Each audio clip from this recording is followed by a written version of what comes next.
Dead America, the Second Month, the SoCal Mission Part 5. Written by Derek Slayton. Narrated by Aaron Smith. Chapter 1. 22 hours remain. The sun began to vanish behind the horizon as the team stopped a mile short of Temecula. They were parked on the side of the road with Preston and Reed looking through nearby vehicles, hoping to find an unoccupied one that still had the keys in it. Rangel, Garrett, Cohen, and Charlie were in the SUV, scribbling out a game plan on a sheet of notebook paper. There was a long line leading into town, which was the interstate they'd come through earlier. To the north of that was downtown, which was where they expected to find the various shops. To the northeast was where the dump trucks were, a couple miles away. "Okay, so the first problem we're going to have is getting past the mob of ghouls on the interstate," Rangel said, tapping on the line. Garrett nodded. "With any luck, they've spread out a bit from the opening we made in the wreck," he said. "And if not?" Cohen asked dryly. "Then we're going to have to thread the needle doing 60, Garrett replied. Cohen shuddered. "Yeah, let's hope they've dispersed," he muttered.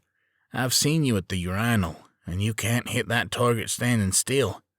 "I gotta say, I'm a little disturbed that you were checking me out," Garrett quipped, cocking a brow. "Hard not to when you're in the splash zone," Cohen teased. "Thank you for that wonderful mental image," Charlie piped up. "Any time," Cohen replied brightly. "Okay, aiming concerns notwithstanding," Rangel cut into the chuckles rippling through the vehicle. "Garrett is going to be driving your two teams in this vehicle.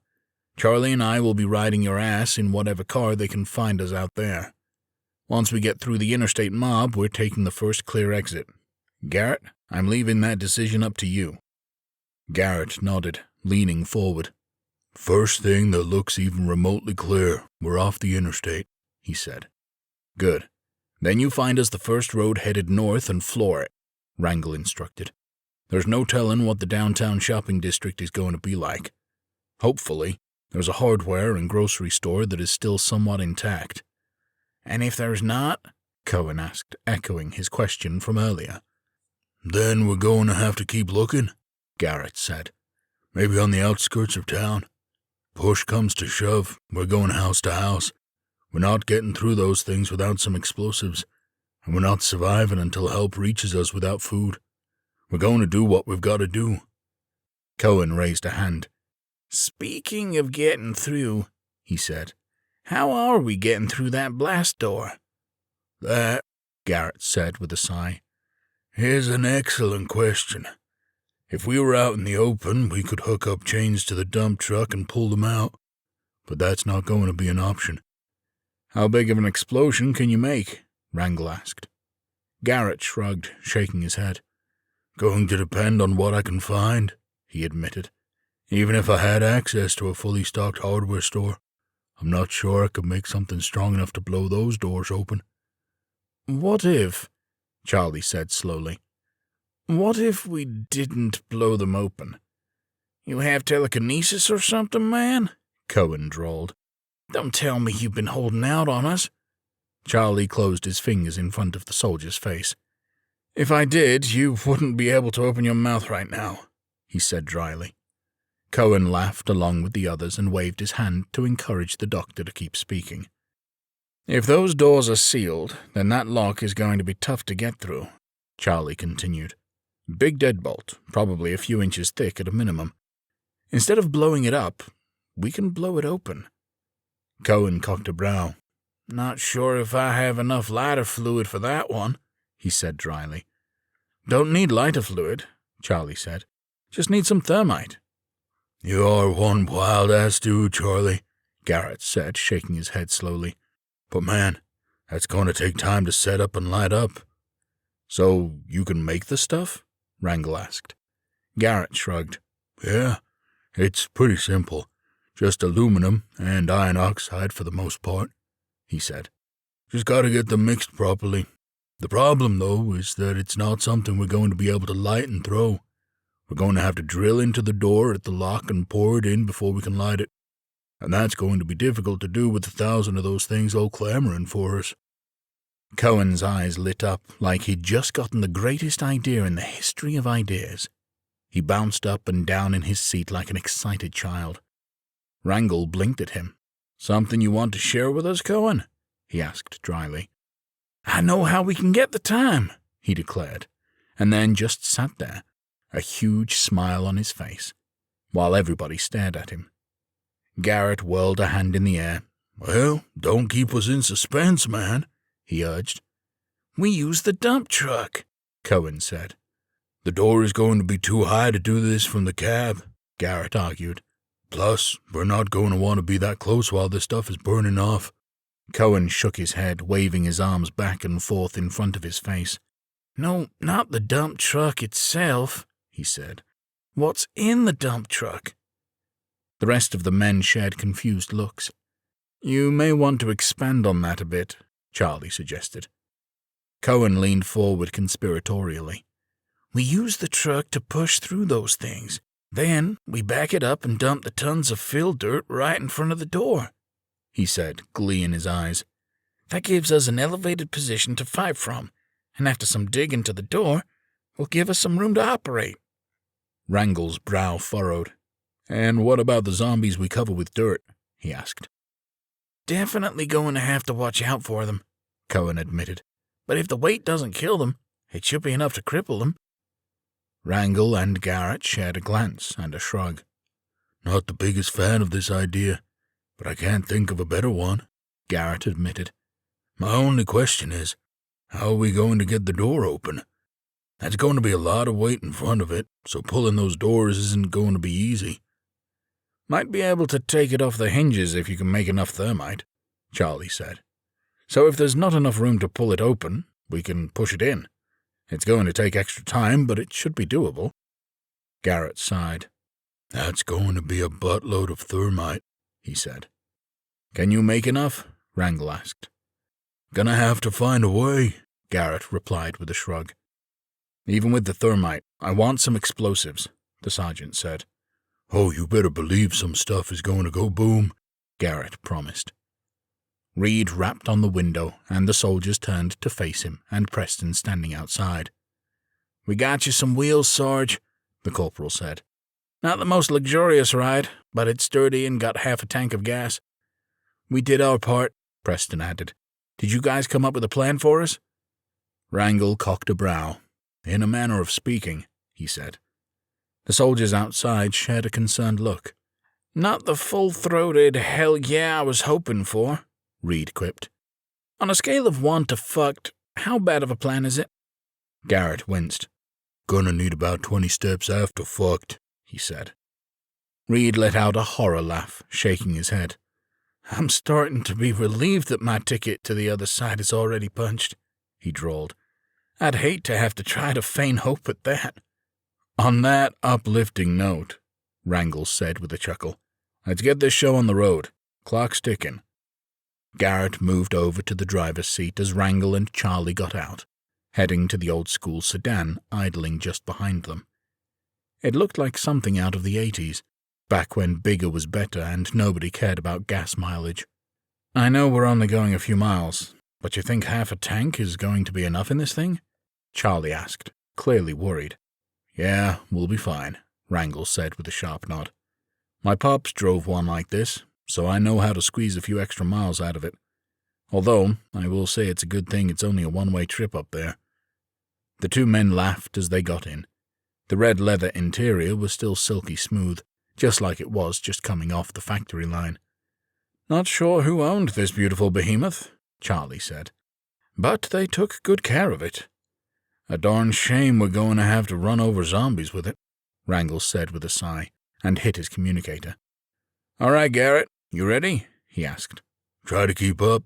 We're going to have to hit these things hard," Garrett came back. "Keep the comm open," Wrangle instructed. "We move when you move." "Comm open," Garrett agreed. "Here we go." He threw the SUV into drive, slamming on the gas while hitting the lights. The sun was nearly gone, and the only thing showing them the way were the headlights. They picked up speed quickly, hitting 40 miles per hour. He kept it there, slow enough that they could stop, but fast enough that they could gain enough speed to punch through a mob if need be. They came around a bend, spotting the traffic jam they'd pushed through earlier, as well as hundreds of zombies milling around. They were breaking up a bit, but for the most part they were still tightly packed, especially near the opening. "Sarge, we're going to have to thread the needle," Garrett warned. "Give me some space in case I hit a wall of them." "Backing off," Wrangle replied. Garrett floored it, picking up speed. Zombies bounced off of the front end like bugs, flying off into others. The ride was bumpy, with the soldiers inside jostling about. Garrett was undeterred, picking up as much speed as he could, fighting the steering wheel as the impacts attempted to push him off course. "I see the opening," he cried. A few hundred yards ahead was the opening they'd come through. The cars had been pushed a little further apart by the mob, but the creatures were still packed tightly in there, pushing. "Hang on!" Garrett bellowed. The soldiers in the SUV braced for impact, their speed decelerating rapidly as they plowed through several yards' worth of creatures. Garrett smashed the pedal down, the back tires squealing as they struggled for traction on the blood-soaked road. They continued to inch forward, but the weight of the ghouls was too great. "Why aren't we moving?" Reed yelled. Preston looked out the back passenger window, finding a zombie trapped in the wheel well, being flung up off of the ground every time the vehicle lurched forward. "We're hung up!" he cried. "Sarge, we're in trouble!" Garrett bellowed. "Brace yourselves," Wrangle barked, and stopped his vehicle about 20 yards away from the SUV, a throng of ghouls descending upon it quickly. As hands smacked against the windows, Wrangle flicked the car into reverse, plowing over several zombies as he executed a 3-point turn. "You'd better hang on, Charlie," he warned. The doctor reached up and gripped the "oh shit" handle above his door, tense in his seat as Wrangle finished spinning the car around. The sergeant looked through the back windshield, a mob of ghouls mostly blocking his view, but in the distance, about 30 yards away, he could see the tail lights of the SUV. "Here we come, Garrett," Wrangle yelled, and floored it, keeping one hand firmly on the wheel as bodies bounced off of the trunk of the car. The impact with the SUV was violent, but did just enough to begin pushing it through the rotten blockade. The tires squealed, smoke pouring out from the back of the car, the engine straining as they continued to push. Finally, the back end of the mob gave way, and the SUV gained traction, snapping the back wheel zombie in half and spitting it out with an excellent spray of coagulated blood. As the broken corpse hit the ground, the SUV burst out into the open, with Wrangle and Charlie's car close behind. A few hundred yards up the highway, the sergeant performed a combat spin-around turn. Charlie yelped with fright, caught off guard by the sudden lurch. "You good?" Wrangle asked as he sped off, forward this time. The doctor nodded jerkily. "Yeah, just wasn't expecting that," he admitted. "Just trying to keep you on your toes," Wrangle joked with a smirk. "I can see that," Charlie said with a breathy laugh. "Thanks for the assist, Sarge," Garrett said through the communicator. "Glad to help," Wrangle replied. "You boys okay?" "I think Preston pissed himself, but other than that we're good," Garrett said, and in the background they could hear the other soldier protesting with a stream of obscenities. Wrangle laughed. "Add some air fresheners to the shopping list," he quipped. Garrett laughed too. "Will do, Sarge," he said.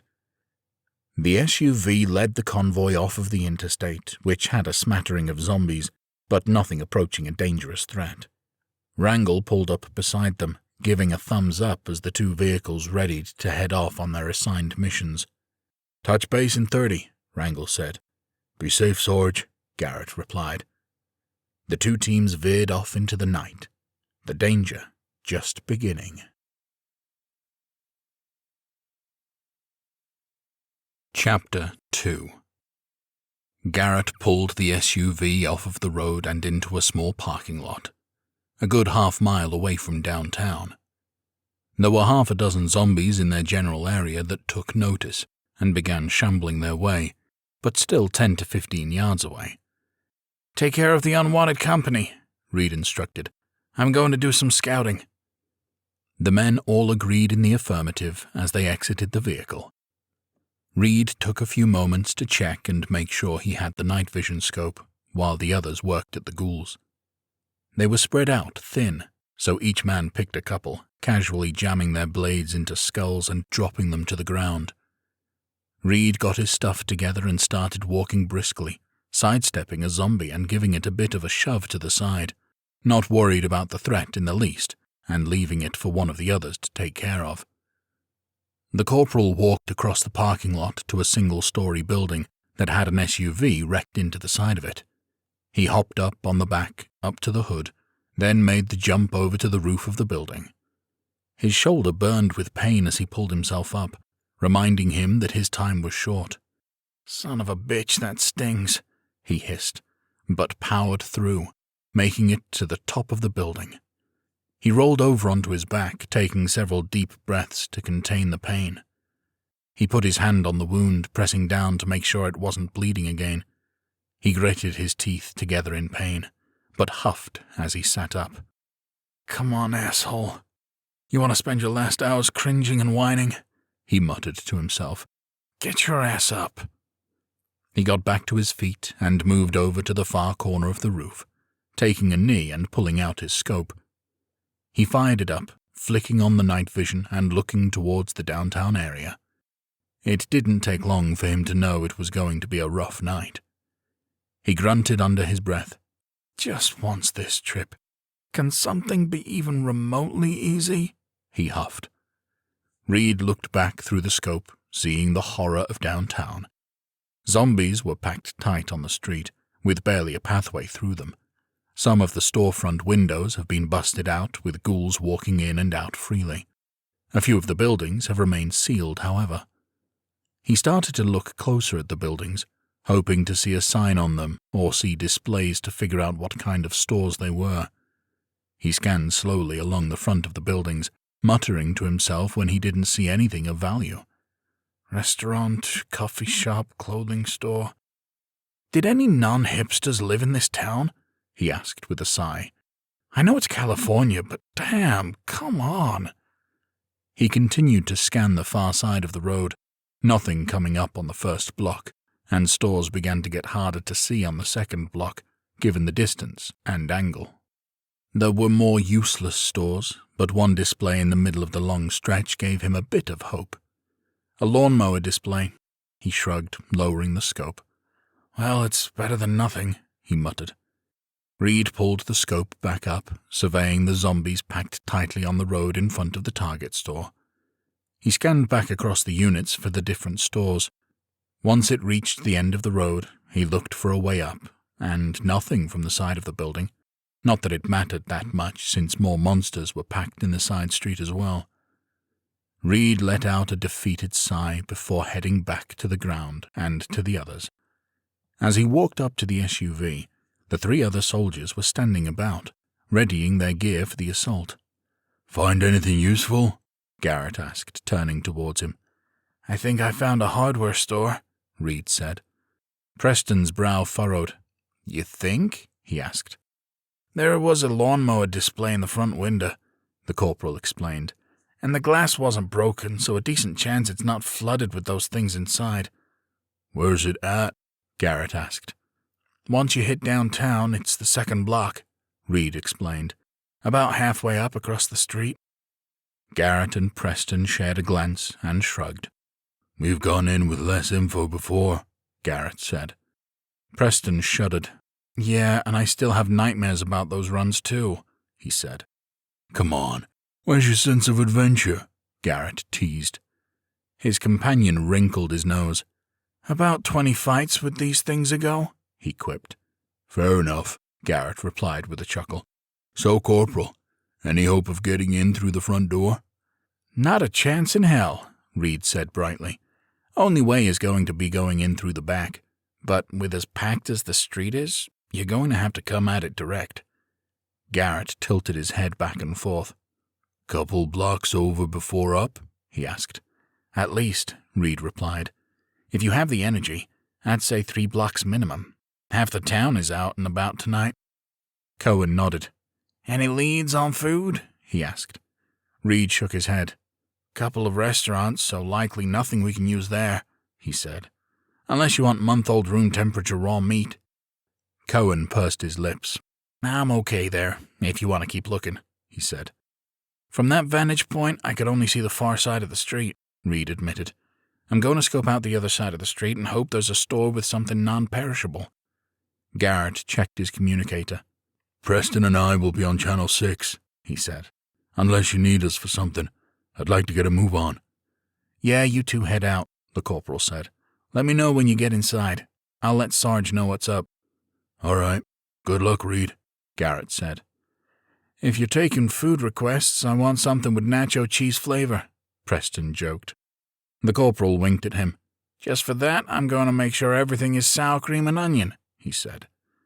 The men shared a brief moment of levity before Garrett and Preston headed off, walking down the side street towards the neighborhood that was beside downtown, before turning up. "How are you on ammo?" Garrett asked. Preston tilted his head back and forth. "Half a dozen rounds for this hunting rifle, half a mag for my handgun," he said. "You?" Garrett popped the mag on his assault rifle, feeling the weight of it before shaking his head. "Maybe 10 shots," he replied. 2 on the sidearm. "Oh, good. For a second there, I thought we were going in underprepared," Preston drawled, sarcasm evident in his tone. "Yeah, if my math is correct, we have just enough juice to let the whole town know we're here," Garrett quipped. Preston nodded. "Pretty sure if we're careful, we can pull everything our way and still have a bullet each for ourselves," he declared. "Man, Preston, didn't peg you for an optimist," Garrett said, and the two of them shared a horror laugh at the terrible situation they were in. "Come on, let's pick up the pace." They jogged through the side streets, zombies coming out of the shadows at the sound of their boots smacking the ground. But they didn't bother with them. They knew they were running straight for a mob of them, so even if these creatures gave chase, a few more at the back of the pack wasn't really going to make a difference. The duo made it 2 blocks up, looking in the direction of downtown, pausing when they saw zombies scattered about on the road. They were fairly thick, with 30 or 40 on each block. "What do you think?" Garrett asked. "Go up one more?" Preston nodded, breathing deep. "Yeah, let's do one more," he huffed. "Hopefully it'll be a little less popular." "You sure you're gonna make it?" Garrett teased. "Yeah, I'll manage," Preston said. Garrett smacked him on the back. "Atta boy," he said, and they continued their run, even more zombies coming out of the shadows into the light of the moon in the street.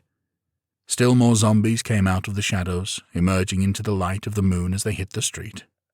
As the duo got to the next intersection, they glanced back at the 100 or so creatures following them, moaning in excitement as they shambled along. They looked up the road, and it was a lot clearer than the previous one, with only about 15 creatures on each block. "How far up do we have to go?" Preston asked. Garrett inclined his head. 2.5 blocks, then we cut over, he said. Preston nodded, and the two of them took off up the road, picking up the pace a bit so they could put some distance between them and their decrepit admirers. They quickly covered the 2.5 blocks, pausing in the middle of the road and looking towards downtown. There were a few blocks of houses, most with open yards, but a couple with chain-link fences. There were a few zombies about, none of which had noticed the fresh meat yet. "Looks easy enough," Preston said.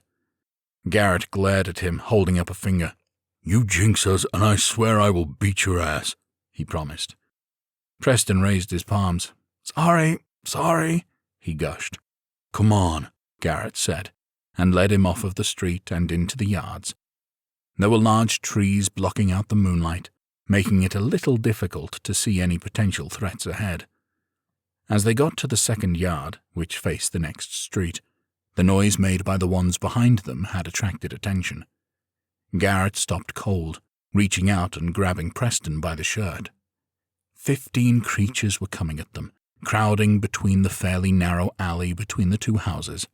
"Looking a little too close for my comfort," Garrett murmured. "Go around," Preston suggested. "Bob and weave them?" Garrett nodded. I like it, he agreed. The two men ran along the back of the house. However, there were a few zombies directly in their path. Rather than fight, they deflected, with Garrett using his large frame to slam into one and send it tumbling. Preston was a little less confrontational, deftly darting through the outstretched arms of the other two. They got up to the sides of the house, and it was a lot less crowded. The duo paused at the edge of the house, looking across the yard and street, seeing that the majority of ghouls were following the others on the other side. Garrett held his hand up, staying quiet and keeping Preston in place, waiting for the right moment to move. He finally gave the signal, and the two of them darted across the darkened yard. The grass softened the sound of their boots, giving them a little bit of cover as they ran. Over the next couple of houses, they were able to stay to their current side, running along the grass, as all the zombie attention was on the mob that they'd left behind. They hopped a fence before heading to the next street. When they reached the next-to-last house, and they had one more yard to cross before getting to the buildings of downtown, they took a breather at the side, taking out a few creatures with their blades to survey the situation. "What do you see?" Preston whispered. Garrett stared out towards the buildings, which had a few solar-powered streetlights illuminating the alleyway.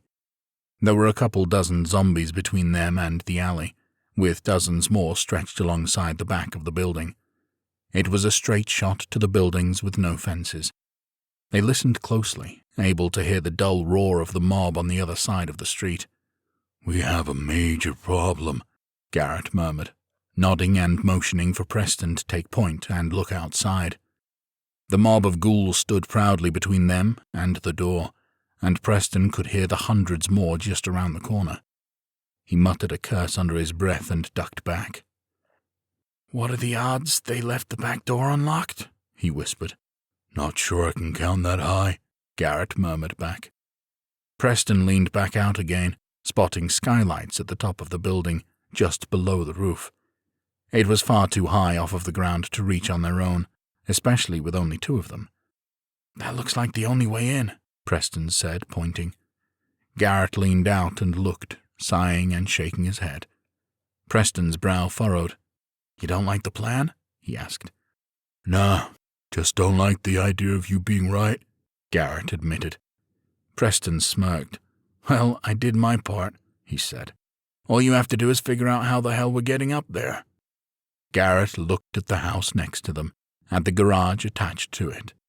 He tapped Preston on the chest lightly and motioned to it. "Let's see if these people were rich enough to clean their own gutters or not," he whispered. Preston was a little confused, but followed Garrett anyway, realizing on the way what his companion meant.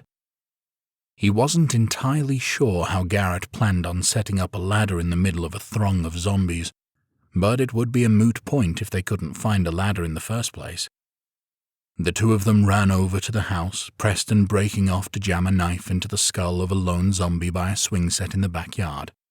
He knew they would need time to get inside, and didn't want to have anything bringing them attention. As he did that, Garrett ran to the back door trying the knob, but with no luck. He immediately pulled out a knife and started trying to wedge it into the mechanism, relieved to find that the deadbolt hadn't been thrown. It only took a few moments, but he managed to get the door jimmied open. Both men readied their blades and he led them inside, quickly but quietly shutting the door behind them. As he locked it, Preston made a quick clear of the house, ready to stab at anything that came close to him. Much to his relief, they were alone. He came back out to the kitchen area by the back door. "We're clear," Preston announced. "Looks like whoever lives here wasn't home when this started." Garrett nodded. "Lucky for us," he said. "Come on, let's check the garage." The two of them headed to the garage door, slowly opening it just in case something was inside. As the door cracked open, a foul stench greeted them, causing them both to cough and gag a bit. "When the hell is that?" Preston gasped. "Doesn't smell like these rotten things outside." Garrett wrinkled his nose and let the smell linger a moment before shaking his head. "Car fumes," he said. Preston was confused for a beat, but it clicked when they stepped into the garage and turned on their flashlights. An older couple sat in the front seats of their car, which was a cherry-red vintage vehicle that looked like it was fresh off of the showroom floor of a 60s dealership. The soldiers walked around to the driver's side window, looking in at the two lovers holding hands. The keys were in the ignition, still in the on position.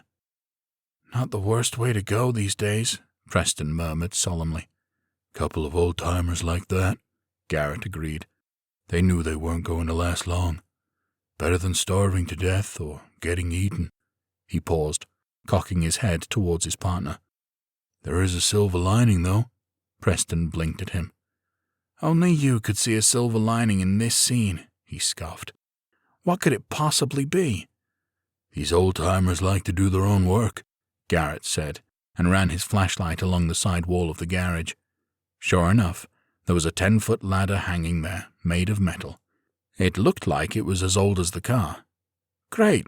Now all we have to do is figure out how to ask a couple of those zombies to hold it steady for us while we climb," Preston said dryly. "Gotta call Reed first," Garrett said. "You get that down and see if there's anything else in here we can use." Preston nodded as Garrett headed into the main part of the house to make his call. Chapter 3. Preston came into the front of the house, laying down the ladder as Garrett wrapped up his talk with Reed. "Yeah, we'll be on the move shortly," Garrett was saying into his communicator. "If you don't hear from us in 30, assume you aren't going to hear from us." Preston couldn't make out the low response. "You too, Corporal," Garrett said, and Preston assumed that it had been some form of good luck and be safe. "Well, that was bleak as hell," Preston quipped as they converged near the ladder. "You think we're going to be dead in 30 minutes? "If we're going to die, it's going to be a lot sooner than that," Garrett quipped. Preston shook his head, the frustration at the constant looming threat of death almost amusing at this point. "Anything else in there useful?" Garrett asked. Preston shrugged. "Found a gas canister that has a couple galleons in it," he said. "So if you want to make some extra spicy Molotovs." Garrett nodded. "See if you can find a carry bag, backpack, anything like that," he instructed. "That might come in handy." "Will do," Preston replied. "How are Reed and Cohen doing?" "They found a convenience store a couple blocks up," Garrett replied. "Standalone building on the corner, but he thinks they can get into it without drawing too much attention to themselves." "Lucky them," Preston muttered. "All right, I'm going to get the gas so we can get a move on." "I'll see if I can charter us a path through our fans," Garrett replied. The soldiers parted, and as Preston rummaged around, Garrett took a knee by the front window, looking out towards the buildings. For them to get there, they'd have to cross the street, run across the open space, then straight up to the building. He looked down at the ladder, running a hand over the safety grip material at the bottom. "Man, I hope that stuff holds," he murmured to himself. "Just need it to work once." Preston emerged from the garage with a bright pink backpack with a cartoon unicorn and rainbow on it. Garrett blinked at it, eyebrows rising as he regarded his companion. I know, Preston said, tossing it over. "It was the only thing they had." "I mean," Garrett joked, "if there's something you want to share." Preston rolled his eyes. "Nah, man, I'm good, really," he said. "Because you know I got you, right?" Garrett asked with a playful smirk. "Whatever you say to me is confidential." "Dude, come on," Preston said with a sigh. "We're about to rush headlong into certain death. Do you really want to keep pushing the issue and have me wishing for the sweet embrace of the Reaper?" Garrett raised a palm in surrender. "All right, I'll lay off," he said. "But just gonna give you some advice. Make sure you save a little bit of that gas so you can burn that thing before anybody but me sees it." "Can we get a move on already?" Preston grunted. "Yeah, let's do it," Garrett said, waving him forward. "Come here." Preston sidled up next to him by the window, looking out at the soon-to-be battlefield. "Okay, that whole building is connected, so as long as we get up to the roof, we can get in through the windows," Garrett explained, motioning as he spoke. "Over to the right, about 20 yards away from our target, there seems to be a bit of an opening. If we can get across the street, make a bit of noise from the shadows, we might be able to pull some of them on this side of the group away, making that opening just big enough for us to get up top." Preston sighed, That's the best you got? He asked dryly. Best we gonna get, Garrett quipped. Preston sighed, staring outside for a moment before shaking his head. Fuck it, let's do it, he said. You want to lead? Yep, I'll take point, Garrett confirmed. We'll share carrying duty. Just watch my hand signals for when we're gonna stop. I don't want you popping my shoulder out of joint by shoving that ladder forward because you're not paying attention. Preston rolled his eyes. You'll be fine, he quipped. Now, lead the way. They exchanged a fist bump and got into position, Garrett at the front. He grabbed the doorknob and opened the door as softly as he could. As soon as it was wide open, he motioned for Preston to follow. The two soldiers darted from the house, running across the grass in perfect sync. There were a few zombies in the yard who immediately headed their way, but the duo was onto the pavement before the ghouls could even take a few steps towards them. As soon as they got across the road, Garrett held up his hand to signal to slow down. They took a knee, concealing themselves in the shadow of a large tree. Garrett let out a few loud bird noises, aiming them straight ahead, hoping the sound didn't carry too far to the right. They laid in wait for several moments as the call began to have an effect. Zombies began to shamble towards them, but it wasn't enough. Half a dozen remained fixated on whatever was keeping them in place. Garrett muttered a string of curse words that would impress even the saltiest of sailors. He gave it several moments until he could hear moaning and footsteps on the pavement behind them, before giving the signal to go. Both men shot up from the ground and started running to the right, trying to flank the zombies they'd pulled away and hit the gap. They made the turn towards the building and pumped their legs hard. As they approached the building, they could see their margin for error was small, with only about a 10-yard gap in the ghouls. Their feet pounding on the ground got their attention, pulling the creatures away from the wall and in their direction. They slipped the ladder off of their shoulders and got ready to do a tactical climb. A few yards from the building, Garrett spun around and fed the ladder upwards, as Preston got ready to jam it into the ground. In a single motion, Preston shoved the ladder down and back, slamming it into the top of the roof and the ground, all while leaping up onto the third rung and beginning his ascent. Garrett held it in place, giving a little bit of extra stability as the larger man climbed. In a matter of seconds, Preston was at the top, and he immediately spun around, grabbing the top of the ladder and looking down. "Come on!" he cried. Garrett hurled himself up the ladder just as rotting hands brushed his arms, sending panic through him. As he got higher, they grabbed harder, one managing to grab onto his sleeve and pull his arm away from the rung. He summoned a freakish jolt of energy, yanking his arm back while furiously climbing. Hands smacked the back of his feet as he managed to hurtle up out of reach, quickly making it to the top. He flopped over the edge, landing hard on the roof, breathing heavily. Preston let go of the ladder, and it clattered to the ground immediately, knocked over by the uncoordinated creatures below. "Let's never do that again," Preston huffed. Garrett raised a thumbs up. "Not high on my list," he agreed. They shared a relieved laugh as they got up and walked over to their target. Garrett looked over the edge at the zombies below, but also at the skylight windows leading into the store. He glanced over his shoulder. "Hang on to me like my life depends on it," he instructed. Preston grabbed his belt and Garrett leaned over the edge and through the window. He shone his flashlight inside, seeing that it was indeed a hardware store.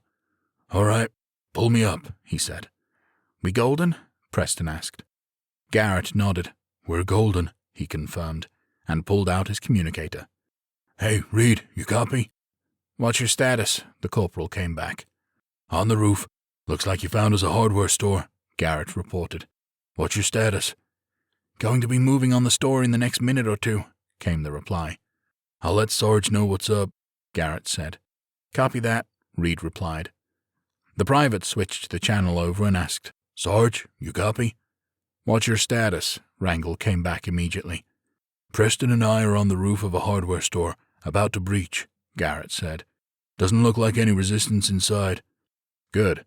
How long do you need to put together our party favors?" the sergeant asked. Garrett tilted his head back and forth. "If they have what I need, maybe an hour," he replied. "Okay, Try to move a little quicker, Wrangle suggested. What's Reed's status? Found a convenience store a couple blocks up, Garrett replied. They're about to make the move on it. Good, the sergeant commended. Charlie and I are at the trucks, loading it up with some more dirt and siphoning some fuel from the others. Don't want to run out of gas. You able to get them running? Garrett asked. Yep, the keys were left in them, Wrangle said. Garrett glanced over the edge again. That's good, because I'm pretty sure we're going to need a pickup, he said. It's pretty packed down here for us to make a run for it with as much stuff as we're going to be carrying. We can do that, Wrangle said. Garrett nodded. All right. I'll touch base in 30 and... A deafening alarm bell shrieked in the distance, cutting him off. What the hell is that? Preston hissed. They listened for a moment, and Garrett's guts sank when he realized it was coming from the direction of the convenience store. The store, he huffed. Sarge, we may have a problem. Report! Wrangle barked. A few gunshots echoed in the distance, and the alarm cut off as quickly as it had come. Hang on, Garrett blurted before switching frequencies. Reed! He cried. Reed! There was only silence, followed by another gunshot. Reed! Garrett screamed. Are you there? Yeah, I'm here, the corporal finally replied. What the hell happened? Garrett demanded. Gonna need a pickup, Reed replied. Sooner would be better. I'll be in touch. There was a click, and Garrett saw red. Reed! He yelled into the communicator. Chapter 4 21 hours remain. Reed and Cohen took a knee beside a house that was across a field and parking lot from the convenience store. There were a dozen or so zombies standing between them, with a few fairly close to the back door, but the real concern was around the sides of the building. The store was a standalone building, but there were dozens of ghouls on either side, and a couple hundred within a short walk. Both men were concerned with what else might be concealed by the darkness of the night. Of course, with those numbers of ghouls, a few dozen more wasn't really going to make much of a difference. Not sure I'm a fan of this idea, Reed, Cohen muttered. The corporal shook his head. We scouted the rest of the stores, he reminded his companion. The only other place that might have food had the windows busted out, and those things flooding through them. Like it or not, this is our best chance. Cohen shook his head as they continued to study the situation. They were concealed by darkness, so none of the zombies were aware of their presence yet.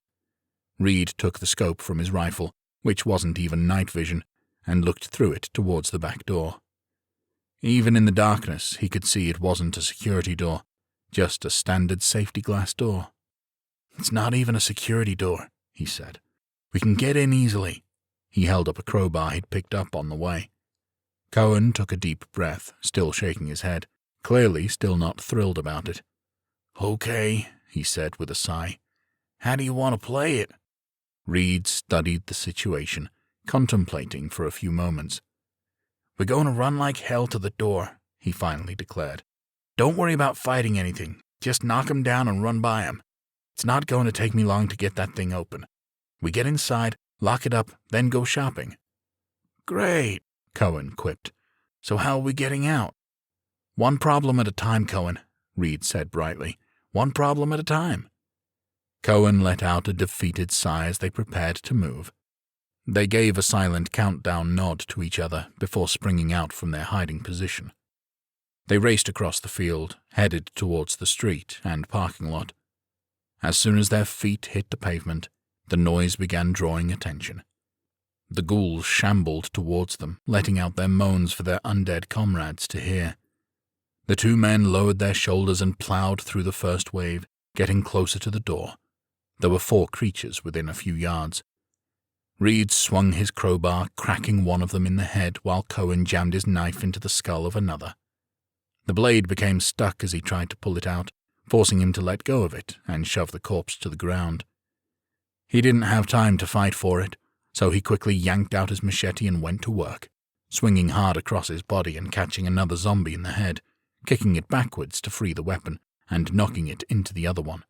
Get that door open, Reed, Cohen cried. He stood guard as the zombies they'd plowed through began to close the gap. Cohen could hear moans coming from the sides of the building, upping his fear. Reed reached the door, using the flat end of the crowbar to start working on the door. He jammed it into the locking mechanism that was connected to the frame and began to pry. He strained, and it slipped out, knocking the safety glass loose. He glanced behind him, finding Cohen trying to fight off the ghouls one by one. Reed tried again with the lock, prying as hard as he could, even as the moans from around the building intensified. The door finally started to give way, and his chest soared with hope. "Hurry up!" Cohen yelled as he took the top of a zombie's head off with his machete. He looked back towards the corporal as the first few zombies came around the corner. "Almost there," Reed grunted as the door came further apart. Cohen ran towards the mob coming around the corner, giving the leader a firm kick to the chest, driving it back and hoping it bought them a few more moments. Reed put his full weight behind the crowbar, listening as the door began to crack. Finally, it gave way, and the door swung open. This was immediately followed by a deafening alarm bell. The soldiers looked at each other in horror, fear and panic in their eyes. They knew every zombie in a 10-block radius would be headed their way. "Move!" Reed barked, and dove inside, drawing his handgun while keeping his crowbar at the ready. Cohen rushed inside, shoving the door closed just as zombies from the other side were getting close. They managed to step just across the threshold, preventing the private from closing the door. "I'll hold them off! Just shut that damn alarm off!" he screamed, pushing with everything he had against the door. Reed frantically moved through the building, looking for the bell. As he stepped into the main part of the store, a zombie emerged from behind the register. Reed swung his weapon hard, cracking it in the temple and dropping it for good. He listened carefully to the noise, finally honing in on the bell, which was in the far corner of the store. He aimed his handgun carefully and fired, hitting the bell and disabling it. As it fell silent, Cohen screamed, and the corporal tore back towards the door, his heart sinking as he flew around the door. The top portion of the safety glass had given way under the weight of the zombies outside, likely due to the damage he'd caused while getting the door open. Cohen had pressed his body against the door as best he could, and was holding the sheet of safety glass up. The flailing zombie hands were too much for him, though, and Reed watched helplessly as they reached around to pull him towards their gaping mouths. Cohen stood there, one hand holding up the glass, his other pressed against his neck, blood pouring from what was most definitely a bite wound. Their eyes met, and Reed could see the resignation on the private's face. There was no hope of saving him now. "Reed! Reed!" Garrett's voice screamed through the communicator. The corporal raised his gun, clenching his jaw as he aimed at Cohen. The private nodded, closing his eyes, and Reed fired, hitting his friend in the forehead. Cohen slumped to the ground, his body still pressed up against the door. "Reed, are you there?" Garrett yelled. Reed smacked his communicator, his voice thick. "Yeah, I'm here," he said. "What the hell happened?" Garrett demanded. "Gonna need a pickup," Reed replied hoarsely. "Sooner would be better. I'll be in touch." He clicked the communicator off and looked around for something to use. He found a pallet with a jack on it, filled with piles of 2-liter sodas. He quickly grabbed it, rolling towards the door, slamming it against Cohen, and dropping it. The zombies outside continued to push, and Reed knew that this wouldn't buy him a ton of time, so he had to get to work fast.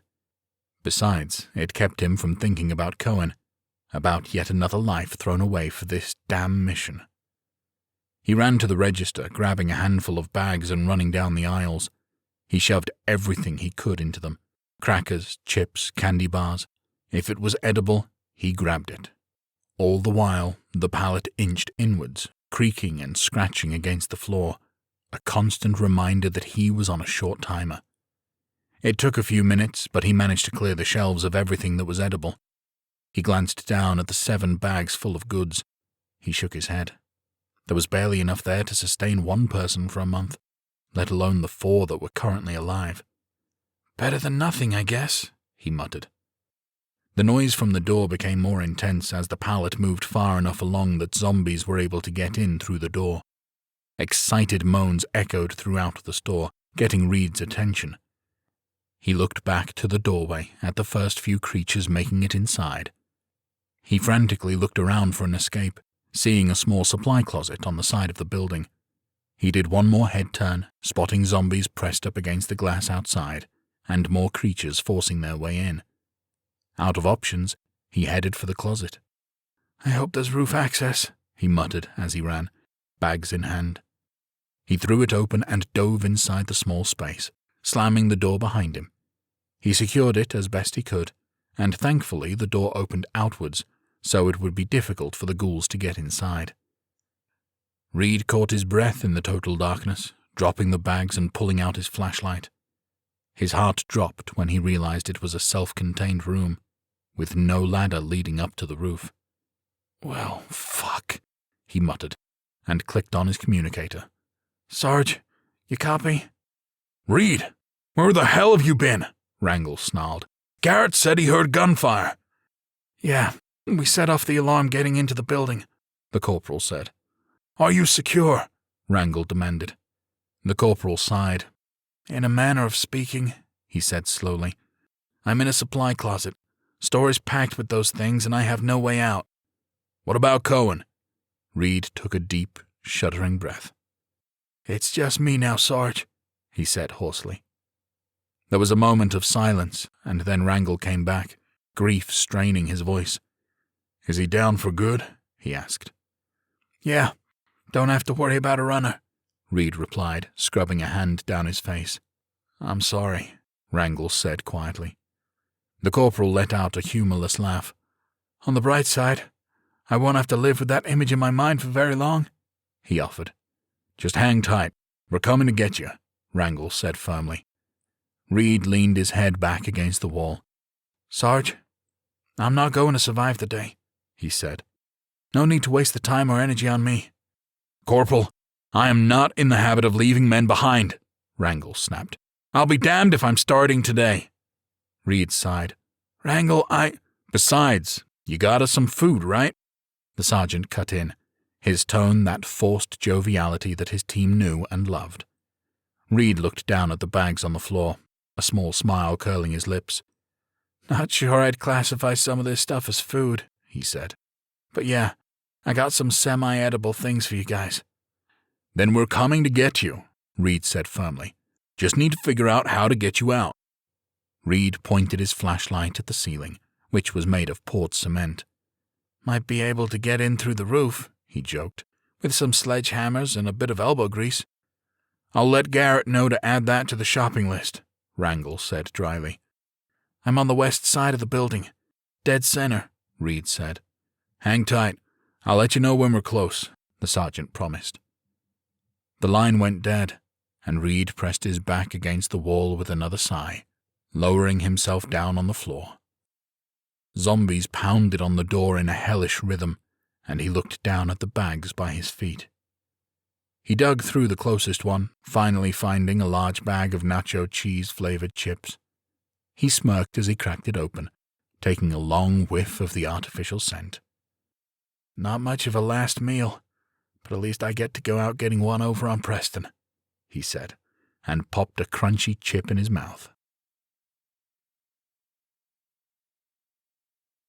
Chapter 5 20 hours remain.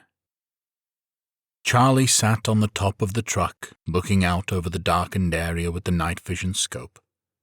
He kept close watch on the nearby neighborhood for movement. The area to their rear was pretty well secured thanks to a makeshift fence, but he still forced himself to stand up and look back, just to be sure. He was already a fish out of water with the military support, and he didn't want to be put in the position of driving one of these behemoth vehicles to get to the others.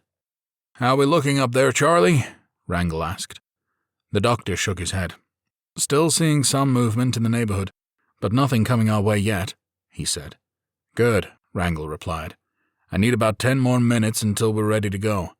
Charlie nodded. "Are the others doing okay?" he asked. Wrangle hesitated, taking a deep breath.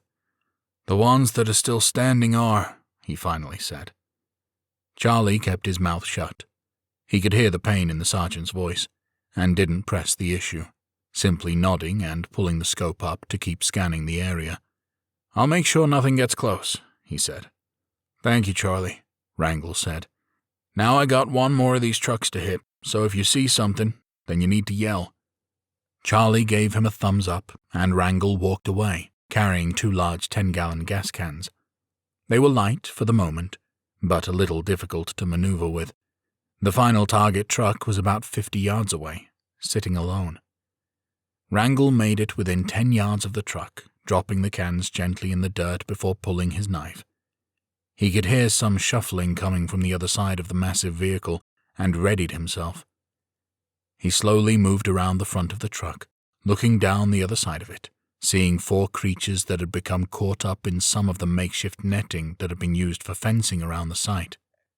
Wrangle stuck his head out too far, and one of the ghouls caught sight of him, moaning loudly and shuffling forward. The noise and the tugging made the others follow, and the quartet of corpses staggered towards him. The creatures were bunched tightly together, but Wrangle noticed their legs were completely tangled in the orange mesh. He took a few steps to the side, staying wide and flanking them. This caused the back zombie to lunge forward, taking out the leg from the one closest to him, and setting off a chain reaction keeping the others at bay. This gave Wrangle an opening, darting forward and jamming the knife into the creature at the end of the line. He immediately shoved the corpse back onto the one on the ground, pinning it there. He quickly moved to the front of the line and repeated the process, stabbing quickly and taking it out before moving on to the final 2. A few forceful moves later, and the coast was clear. Wrangle gave the ghouls one more kick, just to make sure they were down for the count before moving over to the gas tank. He gave it a light tap on the side, hearing that it was at least partially full. "All right, baby, treat me nice," he whispered, and jogged back, grabbing the cans and bringing them over, setting them beside the tank. He grabbed the cap, straining for several moments before it began to budge. He let out a grunt as he put everything he had into unscrewing the tight cap, and finally it gave way. He'd put too much torque on it, though, and he lost his grip and the cap slipped from his hand. The chain it was attached to allowed it to bang several times loudly on the metal tank. The metallic sounds echoed loudly throughout the night sky, and Wrangle closed his eyes, shaking his head in frustration. He took a deep breath and moved faster, now that he'd stupidly put himself on an even tighter clock. He quickly unscrewed the caps on the canisters on the ground, pulling a folded-up hose from his pocket and jamming one end into the truck tank. He began siphoning off what he could, and after several seconds spit out the first bit of fuel, quickly putting the hose into the portable canisters. As it filled up, he came around to the front of the truck, looking off towards the neighborhood. He looked over towards where Charlie stood on top of the truck, waving his arms frantically above his head, silhouette barely visible in the moonlight. He motioned towards the neighborhood, and Wrangle got the message. The sleeping masses that had been concealed in the shadows were aware of their presence now, and would be coming. The sergeant went back to the canister that was filling up fairly quickly. He tapped the can, estimating that it was about 2/3 of the way full. He pulled out the hose and slipped it into the other one. "Hate giving up fuel," he muttered, "but I'm going to have to run with these bad boys." He secured the cap before rushing back to the front of the truck, looking out towards the neighborhood. The moonlight was partially hidden behind clouds with rolling beams of light illuminating the worksite. As the light moved across the landscape, a vision of horror was revealed. Dozens of ghouls slowly marched towards them, spread out over 100 yards or so. Wrangle focused on the front edge, trying to get a sense of how fast they were moving. He did some quick estimates in his head. "If I don't start moving in 30 seconds, I'm not going to make it," he huffed, and went back to the other canister, which was slowly filling up, not even halfway. He knew that they were going to need every last drop of fuel to get where they needed to go, but he also knew that if he got eaten, they weren't going anywhere. Wrangle gave himself a silent 5-second countdown, and at the end he tossed the hose out, securing the canister, and started running, one in each hand. The run wasn't so much a graceful sprint, more like a coked-up penguin waddling quickly across the dusty field. As he waddled, he kept an eye on the mob of ghouls headed towards him, adjusting their course as he moved across the site. Charlie saw him coming and quickly climbed around to the passenger side of the truck, sliding in through the open window. He moved over to the driver's seat, ready to open it up when Wrangle reached him. The sergeant was still 30 yards away, and the zombies were closing ranks around him, flanking his position and getting between him and the truck. "He's not going to make it," Charlie whispered to himself, panic overwhelming him. He thought for a moment before making a snap decision and laying on the horn. The sound was deafening, the noise reverberating through the night air. Instantly, the zombies that were headed towards him turned to inspect the new sound. Charlie stuck his head out the driver's side window. "Yeah, come and get me, douchebags," he bellowed. "Free lunch. Just gotta climb up." Wrangle continued to waddle, not breaking stride despite being shocked by Charlie's genius. The zombies that had been about to block his path had turned their backs to him, lumbering towards the truck instead. "Hell yeah," Wrangle said, and with their backs to him, he was able to adjust his course towards the back of the truck, running around to the other side. There were only a couple of creatures that had worked their way up to the passenger side door, both of them clamoring at it, trying to get inside. Wrangle built up a head of steam, swinging one of the heavy fuel canisters towards the closest one as he got within striking distance. The impact was forceful enough that he could hear ribs crunching on the creature, sending it tumbling to the ground and taking its partner with him. The sergeant set one of the canisters on the ground just long enough to reach up and open the door, quickly tossing the other canister inside. He grabbed the other one and climbed in himself, slamming the door shut and locking it. "Are you okay?" Charlie gasped. Wrangle nodded, breathing heavily. "Winded, and pretty damn sure I pulled half a dozen muscles, but I'll be all right," he huffed. "You good to drive?" Charlie asked. Wrangle nodded and motioned for Charlie to switch seats with him. There was an awkward climb over before they finally got situated in the right seats. The sergeant turned the key, and the truck rumbled to life. He let it idle for a few moments, getting its wind before flipping on the headlights. Both he and Charlie paused for a moment at the enormity of the crowd in front of them. Hundreds of ghouls poured out of the neighborhood, shuffling towards them. They were spread out pretty thin, with about 40 or so close to the truck. "Are we in trouble?" Charlie asked, gripping the sides of his seat. Wrangle shrugged. "In the grand scheme of things?" he asked. "Absolutely." He held up a finger. "In this particular instance, we'll be okay." He popped the truck into gear and hit the gas. The truck rumbled to life, lurching forward and knocking down some creatures that were directly in front of the grill. Wrangle steered the truck away from the coming mob, not wanting to chance it, knowing they were going to be plowing through enough ghouls before the morning came. "All right, let's go pick us up some hitchhikers," he declared. Chapter 6. Wrangle drove the massive dump truck along the road towards downtown, stopping about a half-mile away. He looked through the night vision scope towards downtown, seeing that most of the mob of ghouls were all moving towards the convenience store, still agitated by the alarm bells from earlier. "Garrett, you and Preston ready to go?"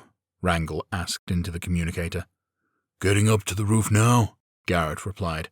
"Need about 5 minutes. Got a few more loads to carry up." The sergeant nodded. "We'll be ready to move when you give the signal," he promised, and cut the engine, checking the side mirrors for movement.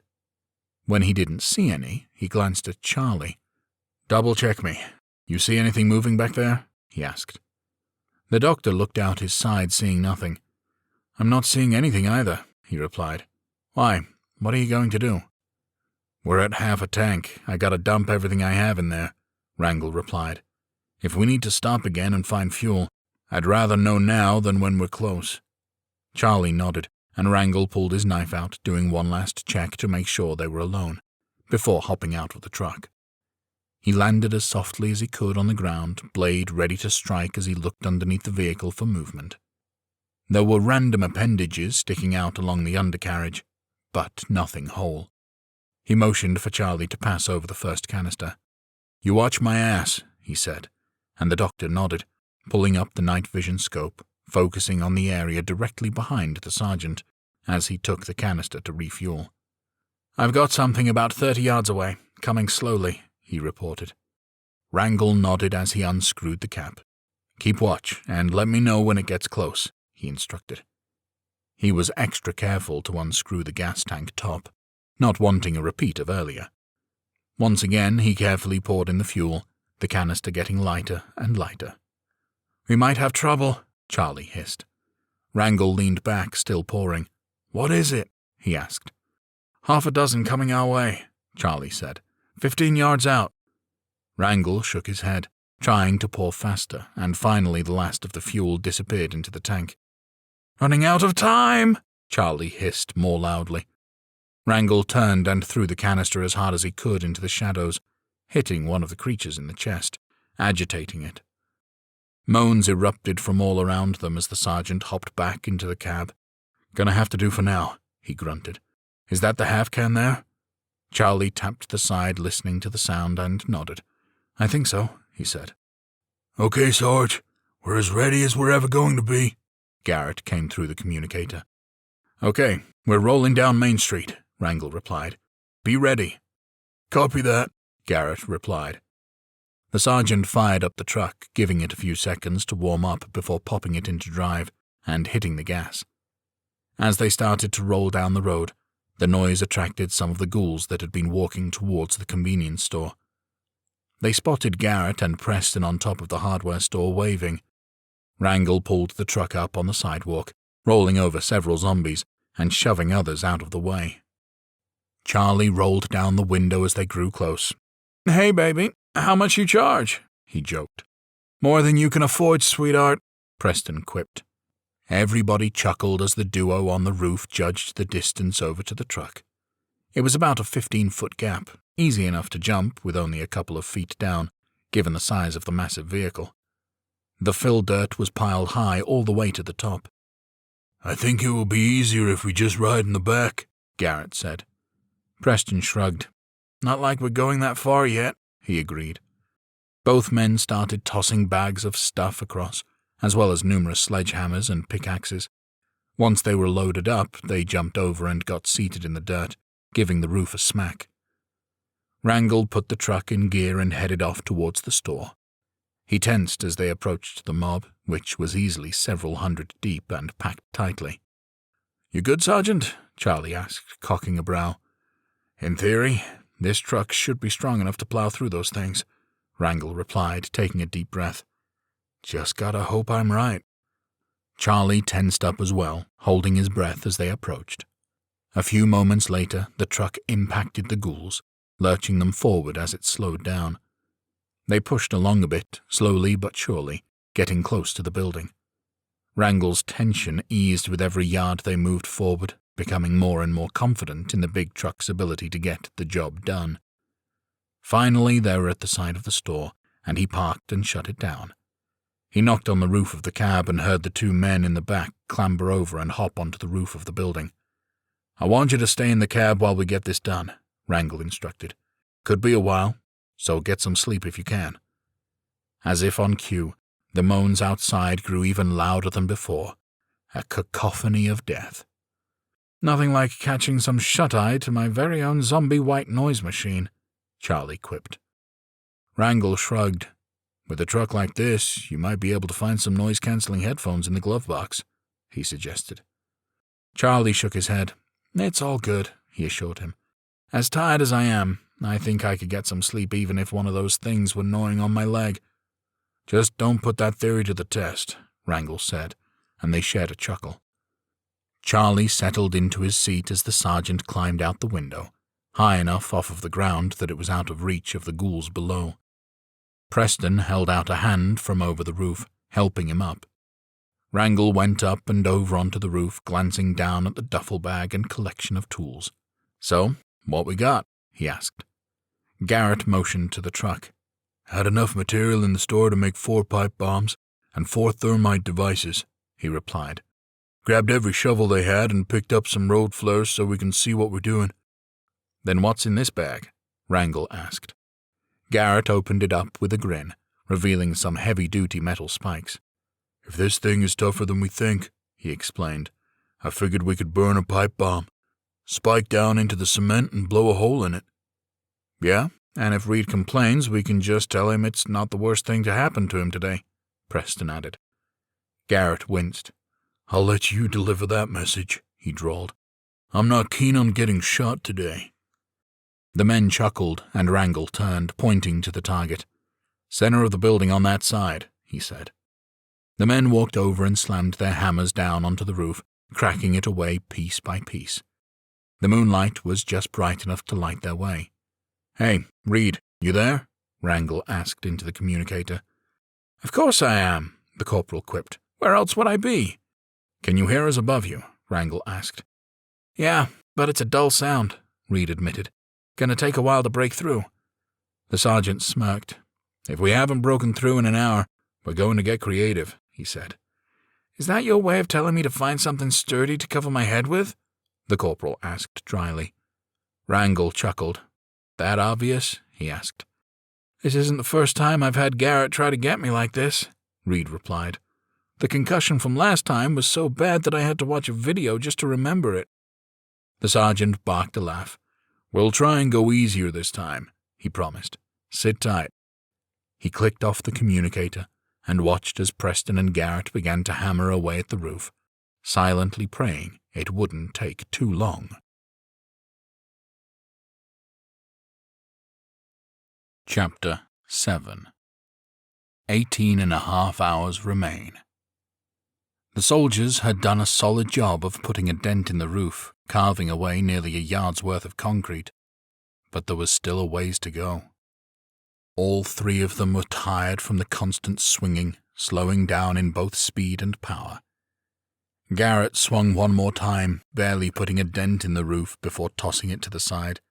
"Sarge, if we have to do this for another couple hours, I'm going to need to sleep for a day before we can raid the plant," he groaned.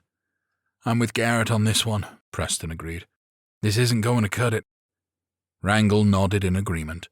He knew how precious those pipe bombs were, not wanting to burn one if he could help it, but he also knew that having energy was going to be more important. "Okay, spike it, and let's get ready to light it up," he said. The privates nodded, getting a spike in order to make it happen. "You hold, I hit?" Garrett asked. Preston cocked his head. "As long as you understand that if you hit my hand, I'm going to stab you," he warned. "Fair enough," Garrett agreed, and they got the roof ready to blow. "Okay, Reed, we're blasting through in a couple of minutes," Wrangle said through the communicator. "You ready?" "Yep, just try not to cave in the roof on my head," Reed quipped. "We'll try. Hang tight," the sergeant replied. The men went through the motions, getting things ready to go. After several tense minutes, it was done, and Garrett carefully slid the pipe bomb into the hole. He pulled out the lighter and turned, nodding to Wrangle. "We're lighting it up," the sergeant said into his communicator. "Copy that," Reed replied. "Tell Garrett I'm going to haunt his ass if he buries me alive." Wrangle smirked and nodded to Garrett, who lit the fuse. All three men rushed away from the blast zone to the far corner of the building. The fuse sparked up in the darkness of the night, inching closer to the bomb. A moment later, the light vanished and there was a giant, deafening blast. The whole roof shook violently, concrete debris flying into the sky. As the dust cleared, the men rushed over to the hole, which was a few yards wide, and went clear into the storeroom. Big chunks of heavy concrete littered the ground, with no signs of movement, although it was difficult to see through the dust and darkness. Wrangle pulled out his flashlight. "Reed," he called. "Reed, you good?" The corporal emerged from the far end of the room, coughing and shoving aside a storage rack he'd been using for cover. "Subtle, as always, Garrett," he huffed. "Yeah, you know me," Garrett replied with a grin. "As subtle as they come." He got down onto his stomach, motioning for the other two to secure his legs so he could reach down into the hold. Reed started passing up the bags of food, and then there was the distinct sound of cracking wood. Wrangle looked at the doorframe of the storeroom, finding it askew and damaged from the blast. The moans outside intensified. more weight pushing on it. "Speed it up," Wrangle barked. Reed nodded and handed up the last few bags, which forced both men to stretch out as far as they possibly could. As soon as Garrett got hold of them, the door frame gave way, the entire right side of the door flinging open. Reed threw himself against it, trying to hold it shut. He pushed his legs against the ground, straining to keep the full weight of the creatures at bay. "Give me your hand," Garrett bellowed. "I'll pull you up." Reed started to move away from the door, but as soon as he gave a little, it pushed hard. He shoved his weight back against it, holding it down tight. "Looks like this is the end of the road for me, Garrett," he said, looking up at his friend. The private growled in agitation. "Stop being a fucking wuss and make a jump for it," he snapped. "I'm not going to risk pulling you down," Reed argued. "Bitch, please, you ain't that strong," Garrett cried. "Now if you don't move your ass, I'm going to waste a bullet and kneecap you." The corporal couldn't help but laugh, ridiculous in this situation, but readied himself. He made eye contact with Garrett, and as soon as the private nodded, Reed pushed off of the door. It flew open as soon as he moved away from it, zombies pouring into the room. Hands scraped his back as he leapt up into Garrett's waiting arms. "Pull us up," the private yelled. "Pull us up!" Wrangle and Preston jerked on him, pulling them both up, the rotted hands trying to grab Reed's legs, but just missing by a hair. The 4 soldiers collapsed on the roof, everyone breathing heavily and just exhausted. Reed groaned as he rubbed at his bandaged shoulder. "You all right?" Garrett asked, watching his friend. "Turns out that pulling on a bite wound isn't the brightest idea," Reed hissed as he tried to rub away the pain. Wrangle and Preston helped them both up, and the quartet walked over to the hole, peering down at the dozens of zombies crowding into the supply closet. "That was fun," Reed said dryly. "Let's never do that again." "How are we doing on the clock, Sarge?" Garrett asked. Wrangle checked his watch. "A little over 18 hours, he replied, "and we still have another stop we need to make." "Nothing like cutting it close," Preston muttered. The soldiers headed for the truck, hopping into the back as Wrangle climbed into the driver's side window. Charlie smiled at him from the passenger seat, and the sergeant's brow furrowed in confusion. "I thought I told you to get some sleep," he asked. "I did, but just had a rude awakening," the doctor said. "First time I've had an explosive alarm clock." Wrangle chuckled. "Oh yeah, sorry about that," he said sheepishly. "Well, buckle up, because we're going to hit the road. Just have to hope we can find a grocery store between here and the plant." "I might have something on that," Charlie said, spreading out a map on his lap. "Oh yeah?" Wrangle asked, leaning in. The doctor pointed to a circled spot to the northeast of the plant, south of where they currently were. "It's a little bit out of the way, but it might be our best bet," he said. Wrangle looked at it, realizing he'd circled Camp Pendleton North. "It's a good thought, but every single MRE would have been cleaned out when they abandoned the base," he said, shaking his head. "Those and ammo were the top priorities. No grocery stores on the base either, so it's a dead end." "And your rationale is exactly why we need to go there," Charlie argued. "Because if you're in the military and didn't think of it, chances are any survivors in the area wouldn't have thought of it either." The sergeant's brow furrowed. "What are you talking about?" "Soldiers gotta eat while on base, don't they?" Charlie prompted. Wrangle stared at him for a moment, and then he let out a deep sigh as he realized. "Motherfucker," he said. "The mess hall." "The mess hall," Charlie said with a grin. "I know I'm not in the military, but I'm going to go out on a limb and assume you guys don't get fresh ingredients all that often." The sergeant barked a laugh. "No, Charlie, we don't," he said. "With any luck, the mess hall is going to have enough canned goods to get us to where we need to be," the doctor said. "All right, that's a good plan as any," Wrangle agreed. "Start navigating." He leaned out the window. "You boys hang in there. We're moving out," he called. He gave a light tap of the horn, just because he could, and put the truck into gear. He moved slowly through the mob, gently pushing the horde out of the way before getting past them and onto the open road. You want highways or back roads? Charlie asked. Back roads as much as we can, Wrangle replied. Lose a little time, but less strain on Bertha here. Charlie cocked a brow. Bertha? He asked with a chuckle. Yeah, she feels like a Bertha, Wrangle replied with a shrug. Big Bertha. Rolls off the tongue. Charlie laughed. Not gonna argue that, he said. Chapter 8. 17 hours remain. The truck rumbled down the back road towards Camp Pendleton North, taking it slow.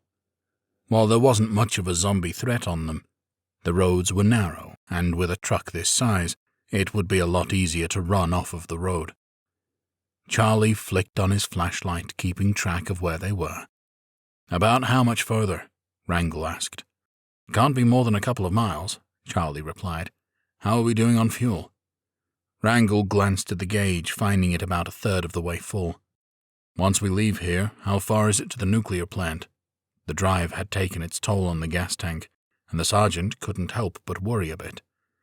Using back roads to get us close, I'm estimating it's about the same distance we drove to get here, Charlie replied. So another hour and a half on the road and another third of a tank, give or take, Wrangle murmured. Charlie knocked on the canister next to him.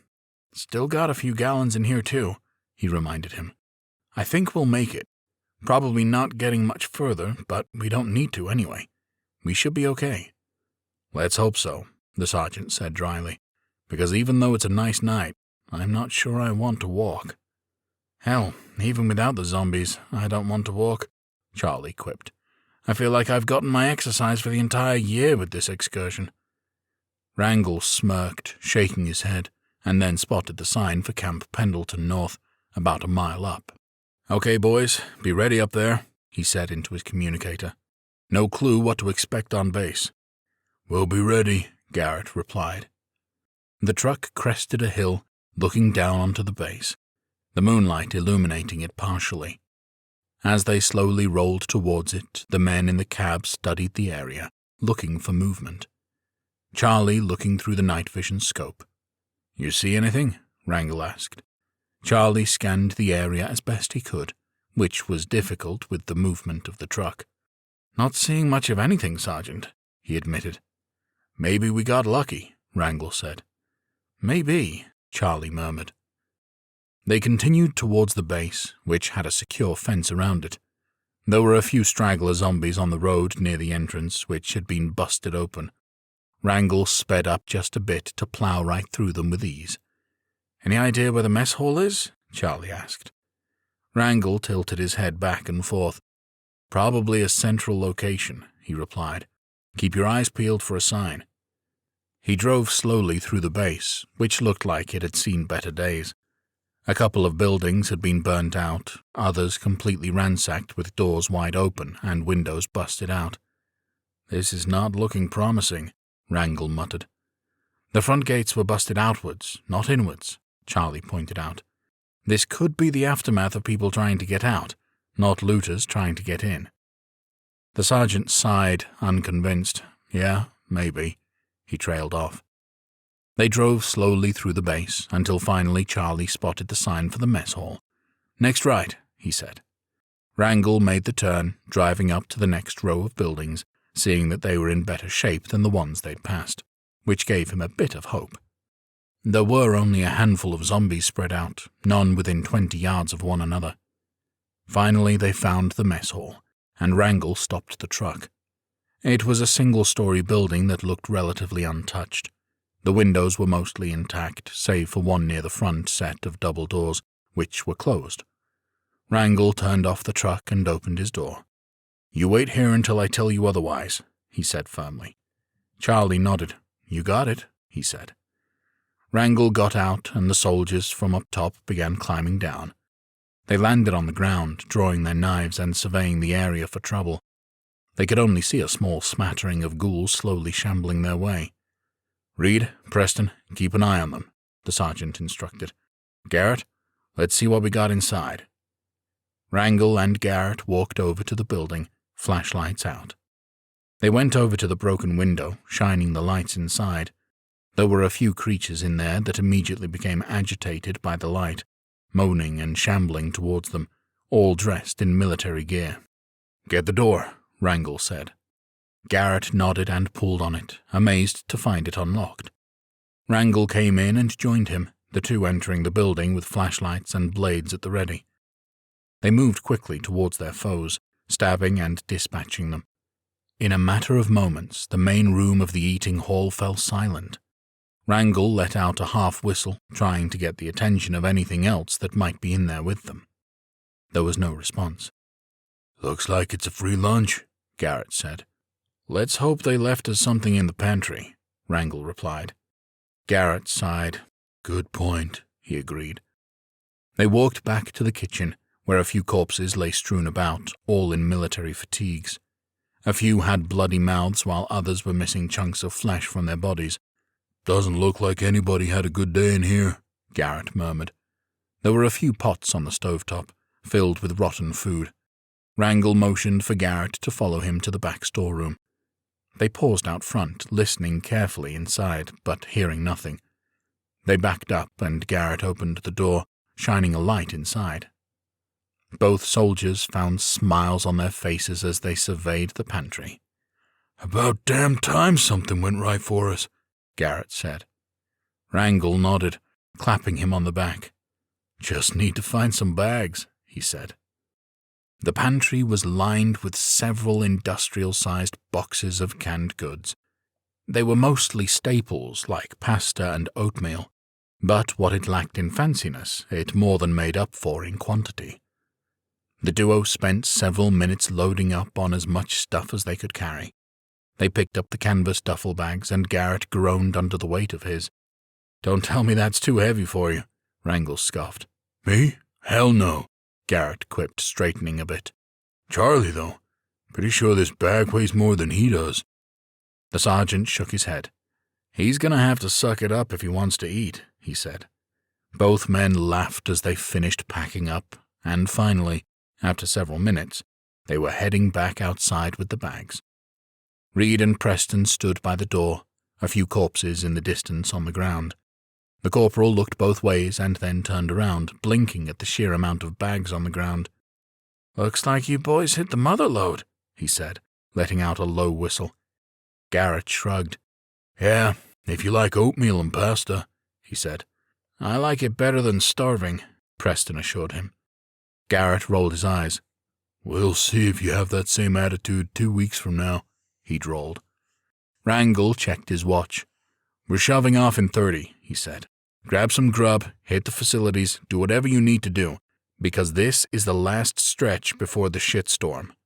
"Speaking of which, what's the plan once we get there?" Garrett asked. Wrangle jerked a thumb over his shoulder. "We dump the dirt by the door, dig it out, and burn it open," he quipped. Garrett grunted. "I get that," he said. "But who's the poor SOB that gets to drive us? We're going to have to get out eventually, which means we're going to have to block that gate up once we get in. It's going to be hard enough dealing with the couple hundred of those things that will get in behind us, but if there's an unlimited stream of them, we have no choice." The realization washed over the group, and they lapsed into a pregnant silence. Finally, Reed barked a laugh, startling everyone. "There it is," he said, slapping his thigh. "You've been playing the long game, haven't you, Garrett?" The private blinked at him in confusion. "What are you talking about?" he asked. "What long game?" "You saved my ass twice, just so I can save yours," Reed said, spreading his arms. "Don't worry, I'm not mad. I got an extra day of life because of you. So yeah, I'll drive your damn truck." Garrett finally realized what he was saying and waved his hands back and forth in front of his face, horror widening his eyes. "Come on, it's not like that," he protested. "I just knew you were in trouble, so I took off to help." Reed eyed him suspiciously, and the private withered under his stare, until the corporal finally broke into hysterical laughter. "How does anybody this gullible live for so long?" he gasped, smacking Garrett on the shoulder. The rest of the soldiers began to laugh, the tension completely dissipating. I know you're not like that, Reed said, giving his friend's shoulder a squeeze. Just had to bust your balls one last time. He glanced at Wrangle. But Sarge, if it's all the same to you, would you mind taking the wheel until we get within striking distance? Not sure my shoulder can last the full trip. The sergeant nodded. You got it, he replied.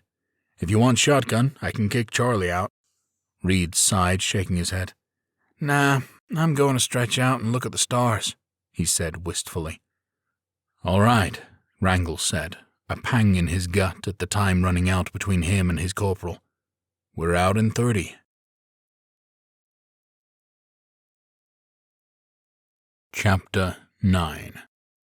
14.5 hours remain. The moonlight fully illuminated the area as the group stood in front of the truck at the overlook. There wasn't a single speck of ground visible, just zombies packed in tightly. All right, let's run through it one more time, Wrangle instructed. Reed? The corporal nodded.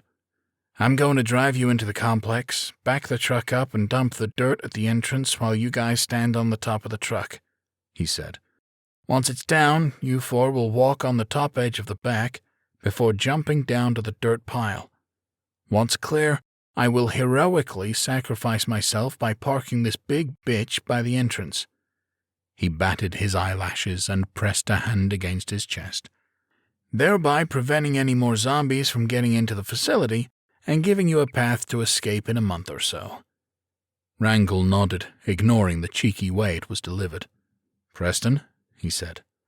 Once we're in the dirt pile, Garrett and I will begin digging out the door, the private replied, making damn sure to keep a wall of dirt between the door and the outer edges of the zombies, and watching for when we get close to the bottom for any crushed zombies that are still active. Good, Wrangle replied. Garrett? Once the door is visible, I'll set the thermite charges, the soldier in question said. I'll light them up, the door opens, and we rush into what we all hope is a very empty nuclear complex. Wrangle cocked his head. Charlie? He asked. The doctor took a deep breath. I am to stand at the top of the hill, holding a shovel and swinging it at any zombie that starts to climb up. I am also to stay out of your way as you fight them off. Good, the sergeant said with a sharp nod.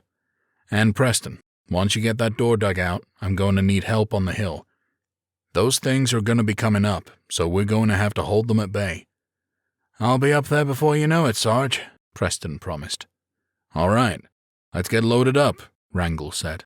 Clock's ticking. Everybody made the climb to the top of the truck, getting situated in the dirt, making sure they were dug in and secure. Reed, meanwhile, got into the cab, sitting there for several moments, just staring out at the mass of rotting flesh. This would be the last time he ever got to see the ocean. Or anything else, really. He focused on the water, ignoring the mob of ghouls, watching the moonlight shimmer off of the waves as they crested. We're good up here, Wrangle's voice came through the communicator. Take us out. The corporal took in a deep breath. You got it, Sarge, he replied.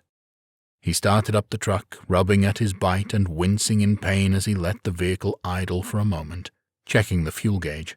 You'd better get us there, he murmured to the close-to-empty gauge.